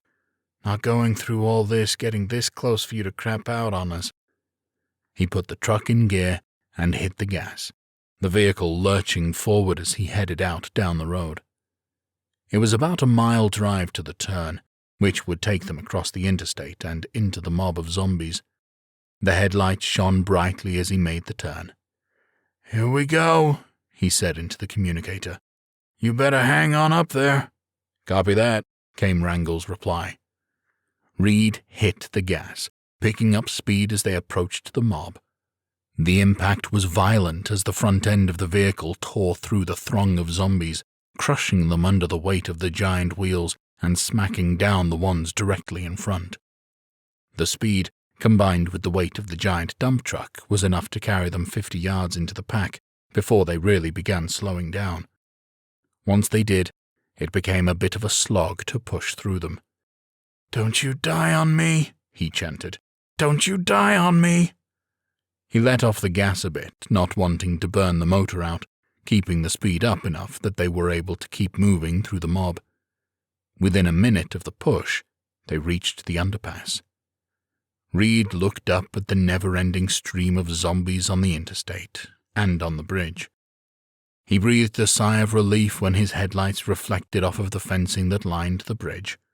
"At least we're not going to have any jumpers tonight," he muttered, continuing at a painfully slow pace through the horde. The men on top sat tight, not wanting to look over the edge, but they were able to see out into the distance in all directions, and with how loud the moans were, it was difficult to pretend they weren't completely surrounded. None of that mattered, really, at this point, though. It was all or nothing now. Reed got them underneath the underpass, turning onto a frontage road, which was nearly a straight shot to the plant with only a couple miles of zombie-infested road to go. The drive was a slow one, taking nearly 20 minutes of tense, grinding action to get them within view of it. The driveway was winding, covered in creatures, and Reed navigated it like a pro. Finally, they were at the gate, and the scene was chaotic. Zombies were wall to wall within the complex, numbering easily close to 1,000. The grounds were fairly wide, about the size of a football field in each direction. It was mostly open space from the gate until they reached the reactor cooling towers on the other side. The entrance was off to Reed's left, and he began to make the proper movements, getting the truck into position. Once he was lined up, he backed up slowly. "It's tough to gauge with these mirrors," he said into the communicator. "How close am I?" There were a few moments of silence before Garrett came through. "About as good as you're gonna get. Let us get into position, and you'll be good to drop it." Reed waited patiently, looking out at the faces of the angry, gnashing dead. They were all moaning, stretching out their arms, trying to reach him. He startled when the men smacked on the roof of the truck, letting him know they were in position. "Okay, moment of truth," Reed said, taking a deep breath. He hit the controls, and the back of the truck started to go up, the dirt pouring out. He tried to keep watch on it as it fell, moving the truck forward after the doorway was completely covered. After several moments, the last bit of dirt was out, and he lowered the back. "All right, boys, good luck," he said. "See you on the other side." Wrangle came through loud and clear. "It's been a pleasure, Reed," he said. "Likewise, Sarge," the corporal replied. "Likewise." Wrangle led the group out onto the back of the truck, carefully walking on the narrow edge of the back towards the dirt pile. They reached the end and looked down at the scene. Reed had done a fantastic job dumping the dirt, with a pile at the door about 10 feet high and stretching back about 7 yards. It was a side area, giving them plenty of room to work with. However, the zombies at the base were none too pleased, moaning and snarling and grasping at the air. "Okay, as soon as we land, we gotta get to work, quick," Wrangle said. "That wasn't as high as I would have liked, so it's going to be a battle. Everybody ready?" There was a chorus in the affirmative as the soldiers prepared themselves. The group passed their food bags down, and Wrangle tossed them over the edge into the dirt below. The sergeant was the first to jump off, shovel in hand. It was about an 8-foot drop, and he landed on the dirt, which softened the blow. He immediately darted away from the landing zone over several feet and began swinging the shovel, hitting a curious ghoul in the face. The impact caved in the side of its head, driving it back into the group. The others jumped down, Garrett and Preston finding where the target door was and dragging the food bags over before beginning to dig. Charlie stood at the top, looking down with fear at the angry mob of corpses beneath him. Every single one of them growled in his direction, trying to climb up the steep dirt incline. Reed did his best to help, backing up so that he wasn't close to the group, and laying on the horn as he did a few donuts in the lot. Well, they weren't really donuts, as the dump truck was incapable of proper ones, but as tight a turn as he could. The truck crushed dozens of creatures, all while creating a diversion. It pulled about 70% of the zombies away from the others, giving them some much-needed breathing room. Finally, after several turns, The gas warning light clicked on. "Damn it," he muttered. "Sorry, guys, can't take any chances." He did one last lap around the lot, taking out a few dozen more creatures, and pulled up towards the front gate. He contemplated for a moment before an idea began to take shape. Rather than pull straight in, he spun the truck around, backing it up to the entrance at an angle so it was right wedged into the opening. For that little bit of extra reach, he hit the back gate, lifting and extending the truck out as far as it would go, the back lid coming very close to the ground. Once in position, he cut off the engine to preserve the fuel as he climbed out through the window and to the top.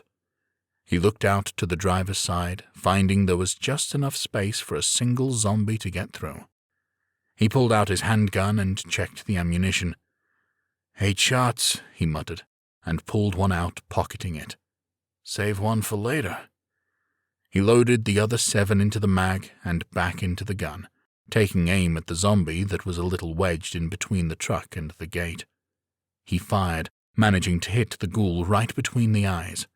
It fell limp, still standing. Reed moved to the back of the truck as far as he could, sliding down the back of the railing that guided the back dump part along. It was a few feet off of the ground, which was low enough for ghouls to touch his boots, but not low enough for them to completely grab on. When he had a clear line of sight, he aimed and fired at the zombies just in front of and behind the wedged zombies. He dropped several more before his gun clicked empty. The corporal stood there, staring out at the mob, all of them wanting a piece of him. He carefully took out the last bullet and put it in the chamber. He looked at the gun, suddenly heavy in his hand, and slowly raised it to his head. He clenched his jaw, staring up at the night sky, hesitating, and then finally dropped his hand, shaking his head. "Fuck that," he declared to himself. "I'll be damned if I leave anything but a good-looking corpse." He holstered his weapon and climbed back on top of the truck, sitting there overlooking the vast field of creatures. Most of the ones who had been attracted to him were shuffling back towards the others. "Can't even die in peace," he muttered, and slipped back into the cab, laying on the horn. The sound was deafening, and he winced, but continued to hold it, knowing that every zombie he pulled away was one less than they had to fight. "You boys better hurry," he thought, unsure of how long he'd be able to hang on. Chapter 10. 13.5 hours remain. Garrett and Preston dug furiously, getting down several yards and revealing about 70% of the door. It was the only one to their right, with a bit of the one on the left so they would have access to the center lock. The wall of dirt to their right held so far, but they could hear zombies on the other side. The only reason they weren't concerned with any coming over the top was that there was a very vertical climb to get up it. "Come on, Preston. We're almost there," Garrett huffed. "You say that one more time, I swear I'm gonna hit you with my shovel," Preston grunted. Garrett chuckled. "That's the spirit," he said. As they dug, Preston was startled when his shovel hit a zombie, its hand reaching up through the dirt. "Fucking hell!" he cried, and quickly stabbed straight down repeatedly, where he believed the head to be. After several moments, he finally crunched through a skull, blood coating the shovel tip. "You good?" Garrett asked. Preston nodded, breathing heavily. "Yeah, I think so," he said. "Good. Get back to digging," Garrett said, clapping him on the back. Meanwhile, Wrangle continued his battle with the undead. However, he'd given up on killing, only trying to keep the mob at bay. Charlie did his part too, though on a much smaller plot of land. The zombies continued to encroach on their position, giving them less and less room to work with. Finally, Wrangle knew they were in trouble, so he pulled his handgun, taking aim and opening fire. He emptied an entire magazine, one shot after the other, which essentially reset the playing field. A few more runs like that and we should be good, Charlie said hopefully. Wrangle held up his empty handgun, shaking his head. That was every shot I had, he said. Rifle? Charlie suggested. Might as well burn them off, Wrangle agreed and pulled out his rifle, firing off the handful of rounds he had left. Because it was at relatively close range, it ripped through several zombies. When the gun was empty, he whipped it as hard as he could towards the mob, which was about 10 yards away. Both men got ready to do battle, walking forward so they had room to retreat when they needed to. Before they swung, Preston walked up, grabbing Charlie on the shoulder. I got this. Go help Garrett, he said. Charlie nodded and slid down to the other private. We close? Wrangle asked. Preston nodded, ready to go to war with his shovel. He's just planning the charges now, he said. Just have to buy him 10 minutes or so. Oh, is that all? The sergeant asked dryly. Better get to it then. The duo leapt into battle, rushing the mob and swinging their shovels. It was unlikely they'd succeed, and they both knew this. But they fought, cracking skulls where they could, and doing their best. Meanwhile, Garrett motioned to Charlie. Get the center one set up and ready to go, he instructed. I got one more hinge to set up. On it, Charlie replied. The two men frantically tried to secure the devices to the door, using the makeshift devices Garrett had created. Every time they heard a grunt and smack of a shovel, they pushed themselves harder. Because with every passing second, it felt like death was closer and closer. Several minutes passed, and it sounded like the ghouls were nearly on top of them. Finally, the devices were secured, and Garrett tied the fuses together. Get up top. I'm lighting it, he urged. Charlie complied and started climbing. It was difficult getting out of the hole, but he managed it. When he crested the top, his eyes widened when he saw the zombies were no more than 10 yards away. Garrett's lighting it up, he cried.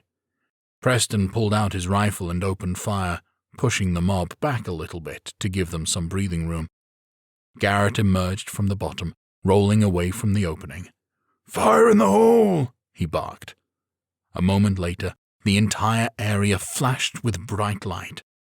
The men didn't stop fighting, using the flickering light to see what they were hitting. The flame was so intense that they could feel the heat on the back of their necks, even though they weren't in the direct path.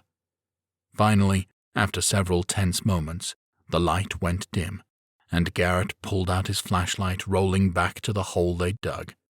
Please work, please work, please work, he chanted as his eyes adjusted. He inspected the doors, relieved to see they'd burned holes through exactly where they'd planned. I think we're in, he cried. Preston, give me a hand. Preston broke away as Wrangle continued to fight off the mob, one swing and shove at a time. Preston slid down into the hole right behind Garrett. Where are we pulling? He asked. Garrett pulled out his rifle, sticking it into the hole in the middle and using it as a wedge. Push with everything you got, he bellowed. They shoved, straining as the door began to inch slowly open. Keep going! We got this! We got this! Garrett cried. The men strained, the rifle cracking a bit under the weight, but the massive door began to open more and more. However, as soon as it was open just wide enough, several zombie arms snaked out. Shit! Preston cried as a fist entangled in his shirt, dragging him forward. Garrett grabbed him, jerking back as hard as he could, the moonlight just enough that he could see a few dozen creatures inside. Finally, he was able to get Preston free, and in one motion shoved him up. Get up there! I have an idea, Brett cried. What is it? Preston asked. A bad one, Garrett snapped. Preston climbed up, not asking any more questions, and Garrett pulled out 2 pipe bombs, lighting them both up and tossing them through the crack. He scrambled up and the bombs went off seconds later, the force of the blast enough to send the top of the door leaning forward. The weight was too much, and it came crashing down, landing on the edge of the hole. We're in, Garrett cried and pulled out his handgun and flashlight before quickly sliding down to the entrance of the facility. There were 4 zombies still standing and lumbering towards him. He didn't hesitate, just popping each one in the head quickly as the others descended. Once they were inside, Wrangle took over. Everybody moved a little bit slower beneath the heavy food bags. "Come on, we gotta move," the sergeant barked. "Those things are behind us and we don't have a way to stop them." The 4 soldiers ran down a long hallway with several branches leading off in different directions. "Charlie, where are we going?" Wrangle asked. The doctor shook his head wildly. "We need an office with some sort of layout," he replied. "What?" Wrangle snapped. "All I know is that it's most likely a few floors below us," Charlie admitted. Wrangle's eyes were wide and accusing as he stared in disbelief at the doctor. "I thought we'd have time to look," Charlie admitted with a shrug. "This place can't be that big. We just have to work our way down until we find it." The group kept going, coming around the corner of the first hallway. They were greeted by dozens of zombies packed tightly, and Wrangle grabbed Charlie, shoving him in the other direction. Other side! Other side!" he barked. The group began to run, the moans of the undead echoing throughout the hallway, making it difficult to tell what was in front or behind them. As they approached the next hallway, zombies poured out into the main one, blocking their path. They skidded to a stop, looking for options. "Try the doors!" Wrangle barked. They all tried the office doors along the hall. Most of them were locked, but Charlie found one, turning the knob. He instinctively pushed the door in without thinking, and immediately a couple of creatures poured out, shoving him back and grabbing onto him. He fell to the ground, with both of them on top. As Charlie struggled to keep their mouths away from him, Wrangle swooped in. He dove across the doctor's body, tackling them both at the same time. He landed on top of them, the trio rolling over several times, screaming as teeth bit into his neck, tearing flesh free. "Sarge!" Garrett screamed, pulling his knife. He jammed it into the back of the biter's head, his eyes wide with horror at the sheer mass of blood pouring from Wrangle's throat. He stabbed the other creature that was already gnawing on the sergeant's arm, and he couldn't even move as the life drained from his eyes. "He's gone! Come on!" Preston cried, cutting through the fog of shock and grief settling over Garrett, dragging him away. The trio dove into the office, slamming the door shut. "Get the desk! Get the desk!" Preston cried, and Charlie helped him shove a heavy wooden desk over to the door, blocking it just as the ghouls outside slammed against it. "Garrett, are you okay?" Preston snapped. The other private looked at him helplessly. "Yeah, but the Sarge," he rasped. "We can't worry about that now," Preston said, running a hand over the back of his head. The 3 men stood there, dumbfounded and terrified, taking a beat to catch up with everything that had just happened. Finally, they shone their flashlights around the office, looking for anything. There was a second desk, but no doors, no windows, no way out. "What do we do now?" Charlie asked, voice with an edge of desperation. The soldiers shared a glance, and Garrett looked at his watch, muttering, "Whatever we do, we have 13 hours to do it." The end.